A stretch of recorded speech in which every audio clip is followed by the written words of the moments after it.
Big pass பைத்தியக்கார விடுதி மாதிரி இருக்கு தமிழ்நாடு. இந்தியாவே ஒரு பெரிய பிக் பாஸ் பைத்தியக்கார விடுதி. அதுல பெரிய பிக் பாஸ் நம்ம நரேந்திர மோடி, பிரதமர் நரேந்திர மோடி. ஏண்டா அவரு அவுத்து விட்ட காளை மாடு மாதிரி, கோயில் மாடு நேர்ந்து விட்ட கோயில் மாடு மாதிரி முன்னாடி நிமித்திக்கிட்டு பின்னாடி துரத்திக்கிட்டு நம்ம முனிஷ்காந்த் மாதிரி. இப்ப நான் விஜய் டிவியில தான் ஏத்து பேசுறேன்டா. ஏத்து பேசணுங்கிற என் நோக்கம் கிடையாது. இந்த விஜய் டிவிங்கிற பிக் பாஸ் பைத்தியக்கார சோனி ஏன் சொன்னேன்? 40 கேமரா உள்ள ஏதோ நடக்குதான். 7 பொம்பளை 7 ஆம்பளை விட 10 மாசம் கழிச்சு ஓட்டு போறதுக்கு நிறைய புது கிடப்பா. எதுக்கு 40 கேமரா வச்சுக்கிட்டு உள்ள நோன்றது சண்டையை கொட்டி விடுறது, அதாவது வக்கர புத்தியை தூண்டி விடுறது வச்சுதானே இது. வச்சு தமிழ் நினைக்கிறேன் நான் பார்க்கல, நண்பர்கள் சொன்னாங்க. அதுல குழந்தைகளை, சின்ன குழந்தைகளை குத்தாட்டம் கேவலமான செக்ஸ் பாட்டுக்கு ஆட விடுறாங்க. நாளைக்கு அது வளர்ந்த அப்புறம் தப்பு பண்ணா நீங்க தான் சொல்லுவீங்க. எவ்வளவு கேவலம் அது. சின்ன குழந்தை, பச்சை குழந்தைகளை sexy movement, sexy vulgar lyrics, அதெல்லாம நாடகமும் போடுறாங்க. எல்லாம் குழந்தைகளை வச்சுதான். குழந்தைகளை எவ்வளவு ஆக்கப்பூர்வமா பயன்படுத்தி எப்படி பண்ணணும், அதாவது கள்ளக்காதலி இதெல்லாம் இந்த குழந்தைய மனசுல நஞ்சு, பிஞ்சு மனசுல நஞ்சு விதைக்கிறாங்க.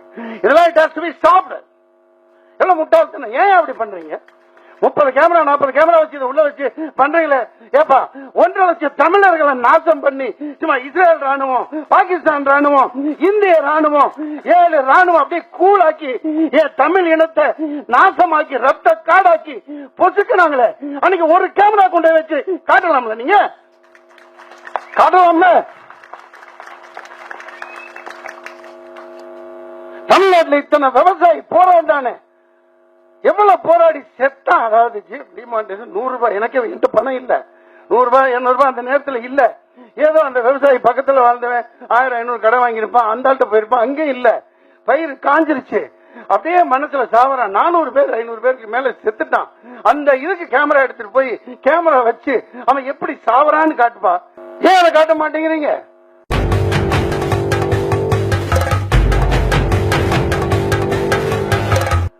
இவ்வளவு கேமரா வச்சாங்களே விஜய் டிவி. நான் இதைத்தான் கேட்கிறேன். வெளியில 2500 போலீஸ், 40, 50, 100 கேமரா, உள்ள ஒரு கேமரா கூட இல்லையாப்பா. 75 நாள் ஸ்கிரீன் ஓட்டினாங்களேப்பா. 75 நாள் ஸ்கிரிப்ட், 75 நாள் ஓட்டிட்டாங்களே. ஸ்கிரிப்ட ஓட்டி கடைசியில் ஒரு அந்த மாதிரி ஸ்கிரிப்ட் யாருமே பண்ண முடியாது இல்ல. செம ஸ்கிரிப்ட் 75 நாள்.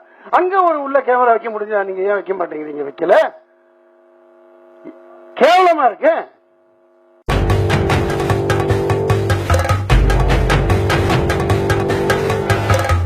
தியேட்டர்ல படம் காட்டாட்டி சினிமா அன்னைக்கே சித்திரம் எழுதி வச்சுக்கீங்க. தியேட்டர் தான் மக்கள் சந்தோஷமா. நீ டிக்கெட்டை குறை 100 ரூபாய்க்கு வை. இப்ப கொண்டு வர போறோம். பாப்கார்ன் ஏன் நீ 150 ரூபாய்க்கு விற்கிற? யார கேட்டு விற்கிற? எம்ஆர்பி ரேட் என்ன வெளியவோ அதே ரேட் தியேட்டர்ல இருக்கணும். ப்ரொடியூசர் திட்டிட்டு போறான். காபி 120 ரூபாய்க்கு என்னத்துக்கு விற்கிற? நீ 20 ரூபாய்க்கு வை. தோலை உரிச்சிடும். எந்த தியேட்டருக்கு இருந்தாலும் சரி போடும், சட்டம் போடுவோம். கேட்டா தான் நாங்க படம் கொடுப்போம், இல்லாட்டி கொடுக்க மாட்டோம். நான் கவுன்சில் சார்பா பேசல, அதில் அங்கம் வகிப்பவன். முடிவு என்னுடையதல்ல. நியாயம், உண்மை செய்தால் உண்மை தவிர வேறு எதுவும் பேச மாட்டேன் என்று இங்கே உறுதி கொண்டிருக்கிறேன்.